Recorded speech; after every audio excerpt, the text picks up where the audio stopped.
أعوذ بالله من الشيطان الرجيم بسم الله الرحمن الرحيم اللهم صل على سيدنا محمد وعلى آل سيدنا محمد كما صليت على سيدنا إبراهيم وعلى آل سيدنا إبراهيم وبارك على سيدنا محمد وعلى آل سيدنا محمد كما باركت على سيدنا إبراهيم وعلى آل سيدنا إبراهيم في العالمين إنك حميد مجيد. By the barakah of Sidi Shaykh Sidi Mohamed Faouzi al-Karkari قدس الله سره. Notes from lecture from November 2024. Before starting this video, I would like to state that this work would never have seen the light without Sidi Shaykh. If something is wrong, it will be from myself, and everything that is correct is from Sidi Shaykh. The disciple recounted a dream vision in which she was visiting the Zawiyah and encountered Sidi Shaykh on the stairs. Sidi Shaykh was dressed in a white garment that concealed his entire body, even his face, except for a small opening at his forehead.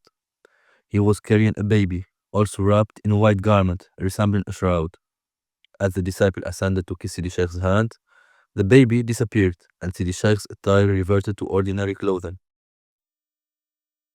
He smiled at her and said, "Pass to the office tomorrow morning and bring the money with you."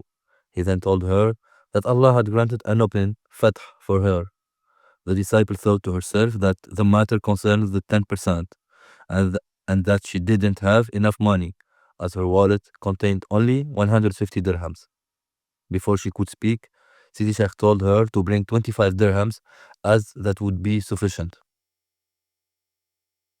In response to the question about the dream, Sidi Shaykh explained that a shroud is worn at death, and the vision of the Shaykh in this white garment symbolizes that the Shaykh is dead, annihilated in the presence of his Lord.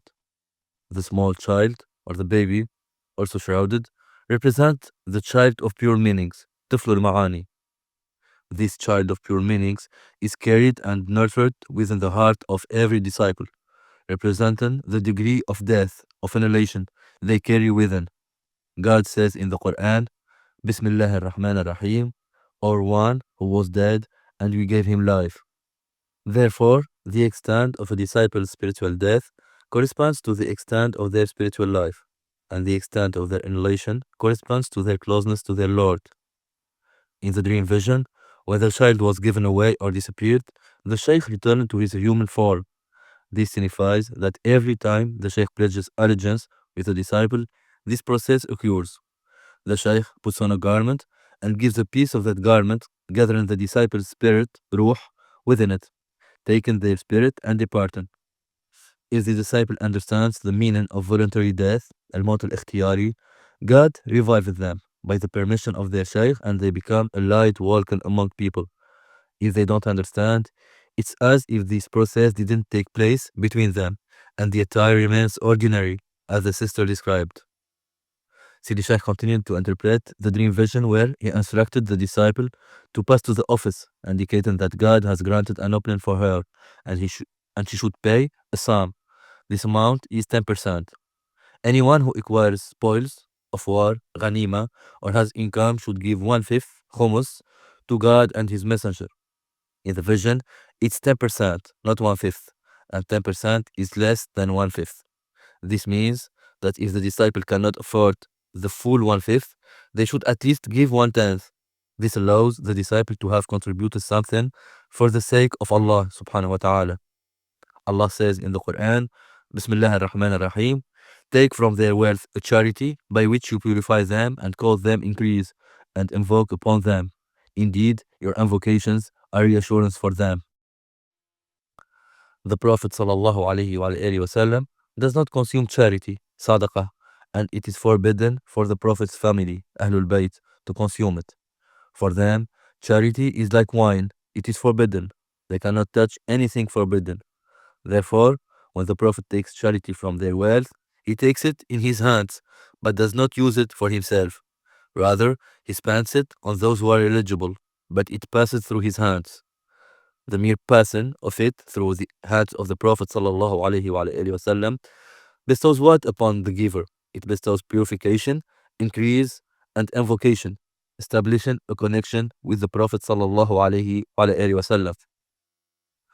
For the people who desire to connect with the Prophet ﷺ, the Prophet said in a hadith that he is leaving the elite atra of al-Bayt to hold onto, holding onto the Prophet is holding onto the elite of his family, عترة أهل البيت, because one will not find the essence of the Prophet except in the elite of his family. However, some do not connect with them even by 10%. They haven't given or spent anything of this nature, yet they desire to be connected to them. Some engage in spiritual wandering, siyaha, fasting, and various practices, but have never spent even a dirham or a dinar on themselves. When one uses the hadith, they should use it from beginning to the end. When Allah says in the hadith Qudsi, I was sick and you did not visit me, one should pay attention to that. Their servant asks God, how you can be sick when you are God? God replies, my servant so and so was sick. Allah didn't say my servants, but rather my servant, specifying one individual. Then the hadith continues, if you had visited him, you would have found me with him. Meaning, where are you, Lord? I am with servant so and so, whom you consider sick, and for me he is the healer. Then God says in the following part of the hadith, I was hungry and you did not feed me. There are those who throughout their lives have never welcomed a wali into their homes, nor fed them their food. One might say that there may be no one hungry now, even this wali or this descendant of the Prophet is not hungry. One can interpret it differently. If someone is fasting, they may break their fast. Ramadan is approaching.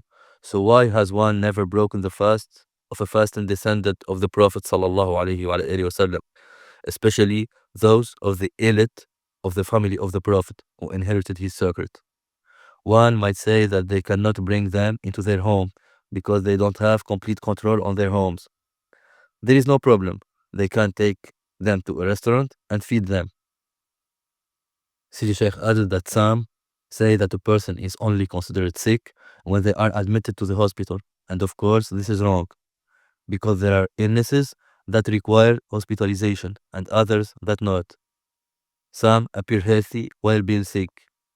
If someone is considered sick only when they lose everything and when they go to the hospital, then even God won't consider a servant pious, taqi, until they relinquish everything.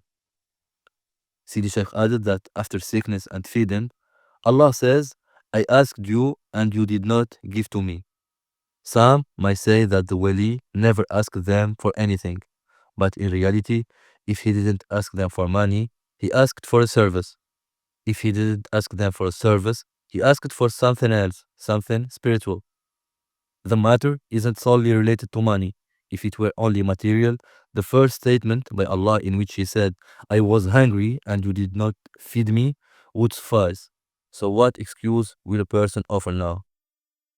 Sidi Shaykh added that regarding the family of the Prophet, عترة أهل البيت, God says in the Quran, indeed, Allah wants to remove defilement from you, O Ahl al-Bayt, and to purify you with purification.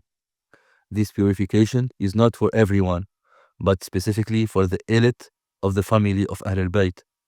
So, for example, if someone is not from Ahl al-Bayt, how can they benefit from this?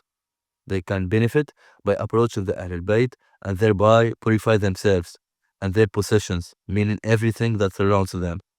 They purify themselves when they pledge allegiance to the Atra of Ahl al-Bayt and receive a glimpse of their light. Through this light, they purify their hearing, sight, speech, hands, and feet. These faculties pertain to their essence and inner words. Now, if they want to purify their sphere of influence, falak, how should they proceed? If their falak involves business, money, etc., they should allocate a portion to the atra of Ahl al-Bayt. Sidi Shaykh referenced the hadith where the Prophet ﷺ said, give me a share in it. This means that if someone wants to purify the spoils they acquired, they should give a share to the Prophet ﷺ. So what they took becomes pure, lawful, good, and blessed. Some have included the Prophet in their business, not just in a share, but as a partner in their business. And for some, their entire business and possessions belong to the Prophet ﷺ, each according to their closeness and intention. This is how to purify one's sphere of influence, falak, because the people of purity are not purification for one specific matter, but rather a purification for everything. When God says, purify you with purification, it doesn't mean that they will be put in a bath and washed from dirt. Rather, they are all purity. They are light upon light. Their hearing is purity. Their hand is purity. Their foot is purity.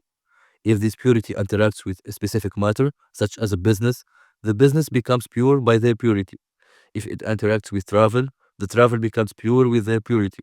If it interacts with a vehicle, the vehicle becomes pure by their purity. If it enters a house, the house becomes pure by their purity. Sidi Shaykh added that he has often repeated these meanings. For example, when referring the verse, My Lord, make me blessed wherever I am, or the hadith, between my grave and my pulpit is a garden from the gardens of paradise, or also the hadith, praise be to God who has made the earth a mosque for me.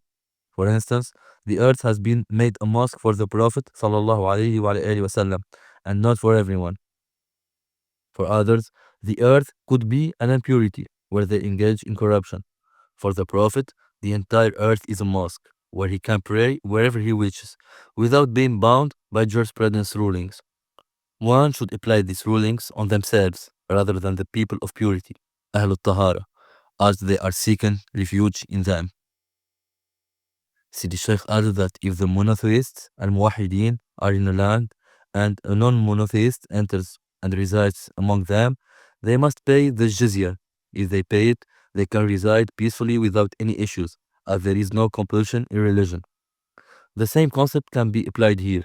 If someone wants to enter upon the people of purity and be safe, they must pay not jizya because they are not disbelievers or Christians, but rather they are monotheists, muwahideen. However, they must enter either through the door of spending, charity, visiting the sick, or feeding the hungry. Some may say this isn't just, but it is the epitome of justice, because God has left numerous open doors to enter through. If they cannot enter through the door of money, they can enter through the door of service, assistance, or visitation. Money comes first due to the verse, Bismillah ar-Rahman ar-Rahim.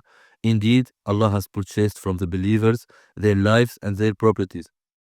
Is God in need of money? All possessions and souls belong to Him. Sidi Shaykh mentioned that all what one possesses belong to their Lord. Yet, God commands this giving because people often believe their possessions and souls belong to them, as did Qarun, who considered his wealth solely his own. Therefore, God established these laws not to forbid the belief of ownership, but at least to require a portion to be given. The more this obligation is fulfilled, the less that misconception of owning things holds away. God does not need the zakat. It is for the purification of the giver. So that was all for this video. Alhamdulillah الذي هدانا لهذا وما كنا لنهتدي لولا أن هدانا الله. لقد جاءت رسل ربنا بالحق. اللهم لك الحمد اللهم لك الحمد اللهم لك الحمد.